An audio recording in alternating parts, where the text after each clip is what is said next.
Maging waiter ka muna. Habang wala pa yung sagot, maging available ka muna kay Lord. Reflection from Matthew chapter 24. Matthew 24 verse 42, sinasabi rito na kaya't magbantay kayo sapagkat hindi ninyo alam kung anong oras darating ang inyong Panginoon. Sa Matthew 24, nagsalita si Jesus tungkol sa mga panahon ng kaguluhan, paghihintay, at pagiging handa. Maraming tao ang matatakot, malilito, at mapapagod. Ngunit paulit-ulit na pinapaalala ni Jesus na manatiling alerto at handa. Hindi para matakot, kundi para manatiling nakakapit at nakahawak pa rin habang naghihintay sa tamang panahon ng Diyos. Welcome to Morning Mirror, your daily reflection. Sa totoo lang, isa sa pinakamahirap na sitwasyon ay ang paghihintay. Yung gusto mo nang matapos yung problema, gusto mo nang marinig yung sagot, gusto mo nang makita yung breakthrough, pero tahimik pa rin.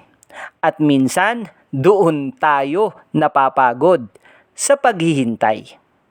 Sa Matthew 24, sinabihan ni Jesus ang mga disciples na magbantay kayo. Hindi para matakot, kundi para manatiling handa habang naghihintay. And here is the reality. Madalas, dito tayo sumasablay. Ang pagiging handa at matatag habang naghihintay. Usually, kapag matagal na, naiinip na. At kapag naiinip na, doon na pumapasok ang temptation. Pumapasok ang shortcut. Pumapasok ang doubt. Pumapasok ang pagod. At minsan, yung pinaghirapan mo ng matagal, nasasayang lang dahil hindi ka nakahintay ng maayos. Kapatid, sa reflection message na ito ay marirealize natin kung paano tayo hindi mainip at manghina habang naghihintay. Paano? Ang maging waiter ka muna. Bakit? Dahil ang waiter naghihintay. Pero habang naghihintay, nagsisilbi pa rin. Alerto pa rin. Available pa rin. Sensitive pa rin sa utos ng boss. At dahil busy siyang magsilbi, hindi niya namamalayang naghihintay pala siya. Ganon din sana tayo kay Lord. Habang wala pa yung sagot, magsilbi ka pa rin. Tumulong ka pa rin. Manatiling faithful. Manatiling available. Manatiling nakakapit. Kasi baka habang hinihintay mo yung reward, ikaw muna ang inihahanda ni Lord. At kapatid, hawakan mo ang katotohanan ito. Hindi lahat ng delayed, denied. Minsan, redirection lang at hindi siya rejection. Yes, preparation lang. Training season lang. Hindi dahil tahimik si Lord, ibig sabihin wala siyang ginagawa. Minsan kasi ganito tayo. Kapag matagal na tayong naghihintay, iniisip natin, Lord, nakalimutan mo na ba ako? Lord, narinig mo ba talaga ako? Lord, may pakialam ka pa ba? Pero paano kung iba pala ang nangyayari? Paano kung kaya tahimik si Lord dahil busy siya sa paghahanda? Friends, hear this simple analogy. Parang umorder ka ng package.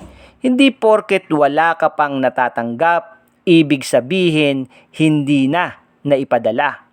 Hindi porket wala ka pang nakikita, ibig sabihin walang gumagalaw. May proseso, may preparation, may packaging, may tamang timing, may tamang ruta.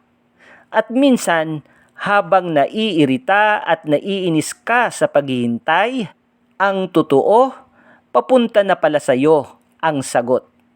In transit na, in route na, palapit na, on the way na.